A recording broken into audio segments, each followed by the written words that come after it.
Hey guys, thanks for taking the time to come and watch this video here. This is a video that I've really wanted to do for quite some time now. I think this is a video that would have helped me out substantially 3 or 4 years ago when I first started karting. That being said, if you're a first-time guy coming to Oakland Valley, that's terrific. We can't wait to have you racing out on the track with us. I think you'll find that Oakland Valley is probably one of the more premier tracks around. Okay, we have a great racing environment. We've put out some of the best race car drivers over the past 60, 70 years. And just all around just a terrific place. If you're an experienced guy, that's even better. I hope that this video can help you guys maybe cut a tenth or two off of your time. Most people know Oakland Valley is a very, very technical track. All right. That being said, there's a lot of emphasis on your footwork. There's a lot of emphasis on your braking zones, turn-in points, all that kind of stuff. It's all very, very important. And whether you're racing senior, master, junior, whatever it may be, I've watched videos from all sorts of different guys, aside from shifter, because shifter is a little bit different at some points of the track. I would say that most of these guys are pretty much racing the same line.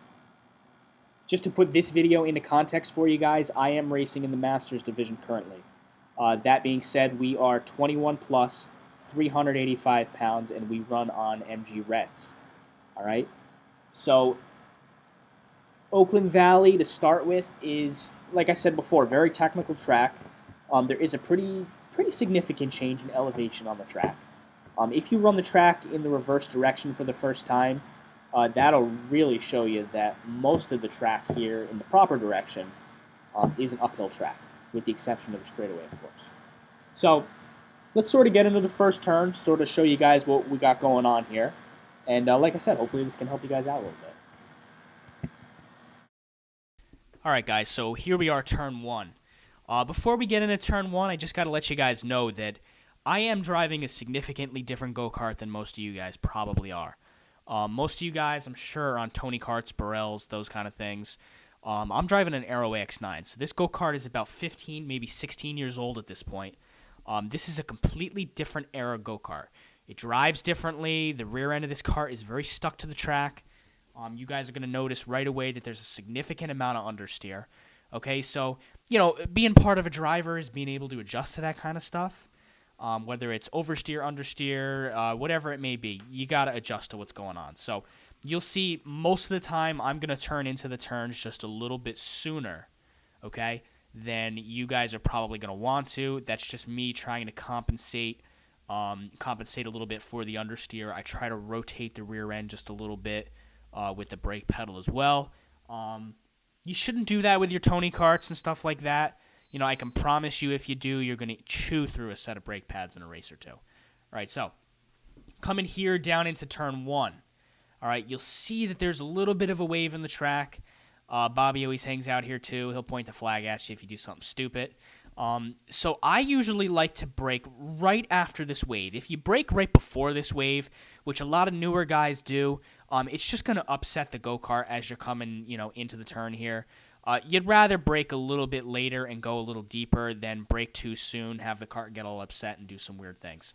All right, so you can see right here, we're starting to go over the hump, all right? We're coming back down. I'm on the brakes pretty much right about now, which is maybe right about at the start-finish line, if not just a tad bit later, all right? So ride the brakes. I mean, this is a hard brake zone. You should almost be locked up. You should be on kind of the edge of your threshold.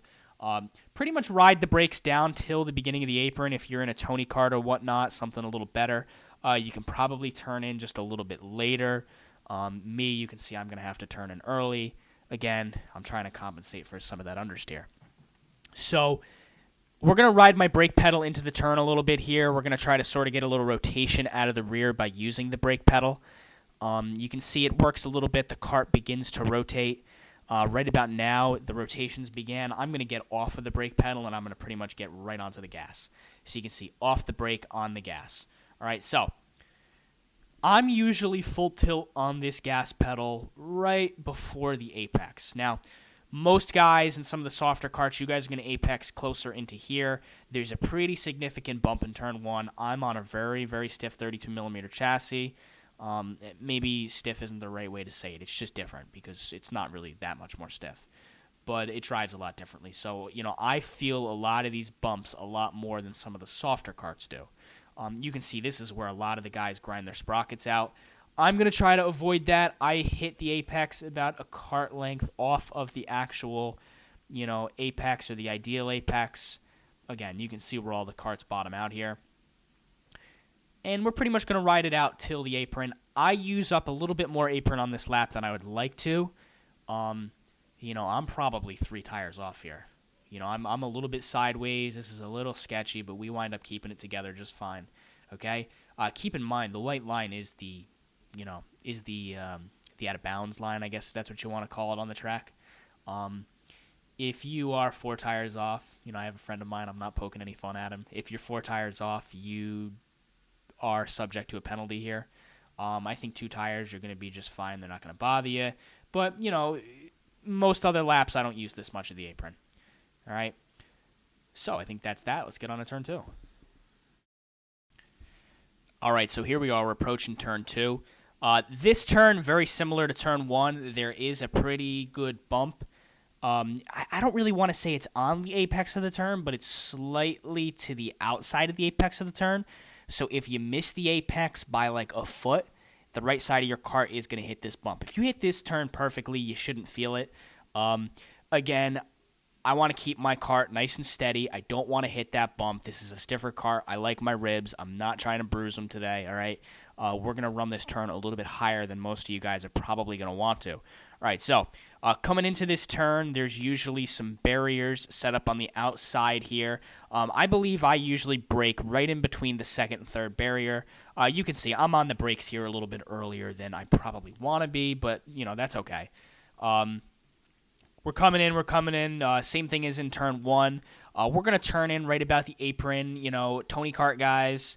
And I should say, I do have a Tony Kart, guys. I didn't race it in this race because I didn't own it at the time. It drives very differently, so I can sort of tell you that you can turn in maybe just a little bit later. Again, a little bit of understeer. We're going to compensate for that. I'm turning in a little bit before the apron, okay? Again, you can see the understeer. I hold my brakes a little further into the turn than most of you guys are going to want to. Most of you guys know you should be trying to brake primarily in a straight line. Again, I'm rotating the rear a little bit here. Okay, I let go of the brakes, and I am back onto the throttle again. Again, right off the brake, right on the throttle. We're not coasting. Any coasting is just lost time. All right? I guess I do ride down into this turn pretty good. I do get a little bit lower than I initially thought. You can see right around here is where everybody's, right rear tire starts to dig in. Very important, this turn is cambered, okay? So use the inside of the turn here. If you get caught up in no man's land, you get sucked right out towards the grass. So you have to get in nice and tight here, all right? And you can see coming out of the turn kind of where everybody sort of hits the little bump here with their sprocket or chain or whatnot. Like I said, I'm pretty much on the gas pedal, gas pedal again, full tilt right before the apex. We hit apex here. I'm pretty much, hammer down. All right.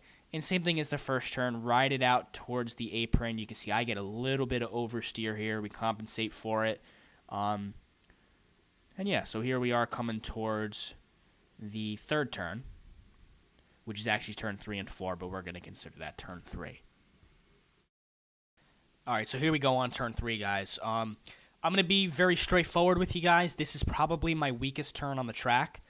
I think a lot of it has to do with the handling of my chassis, but I'm not going to blame it because, it's always the magician, never the wand. As far as turning in on this track point goes, I have seen a lot of guys do different things. That being said, let's do this. I've seen some guys that come here and they come out really wide and they try to make this a long sweeping turn so they can get a great exit. I've seen some guys that come so tight along this apron that they nearly touch it, okay? And I've seen other guys like me who kind of ride it somewhat in the middle, maybe slightly more towards the inside. Now, this turn, it's important to note that we are still going uphill, okay? Even though it's kind of hard to see here, this is an uphill turn, all right? The middle of the track here, when the track was repaved about a year ago, there is a slight variation in the two different surfaces. All right, this surface, it doesn't really have a slight camber to it, but it's pretty level for the most part. If you are on the left side of this surface, it drops off pretty good.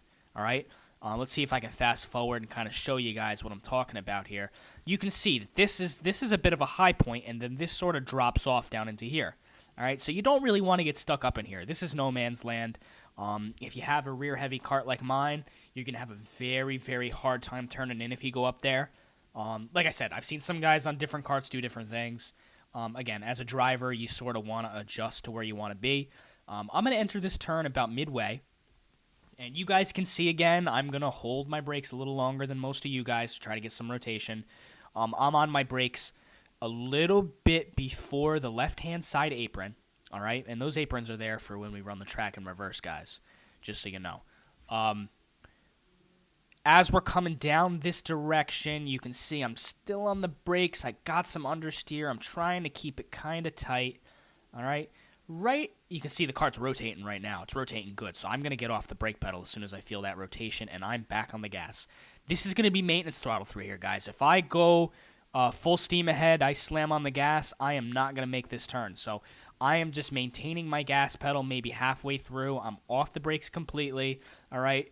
My weight has transferred to my left rear tire, and I'm sort of just riding it out right now. You can see great rotation right there. Still a little bit understeer, all right? Now, this part of the turn is important. I've seen some guys that really ride up on here. In a cart like mine, if I ride up on this curb, I am going to take a dirt bath over here. So I get nice and close to this curb. My right tire might touch it just a little bit, but probably not much. You can see I do miss it that time. I bumped it a few times before. And then you're riding out. Now, you are full tilt back on the gas pedal pretty much, I believe, right before apex. All right? And actually, you can see I come into it a little sooner. I'm actually back on the gas pedal once I feel the rotation. I'm about halfway there. I feel the rotation. I'm pretty much full throttle right there. All right? So full throttle coming back out. All right? Now, anybody that drives the Rotax knows you got to be careful with the gas pedal. If you slam it down too hard, this is why some of the pre-Evo guys can be a little bit better drivers because they have a more sensitive touch on the gas pedal. But if you just slam the gas pedal down, you're going to bug the engine out. All right, so, you know, coming out of this turn, ride the left-hand side of the track. Try not to put your left rear tire off into the dirt where you can see everybody does that. And then we are coming into the box turn, which is a big problem for a lot of drivers.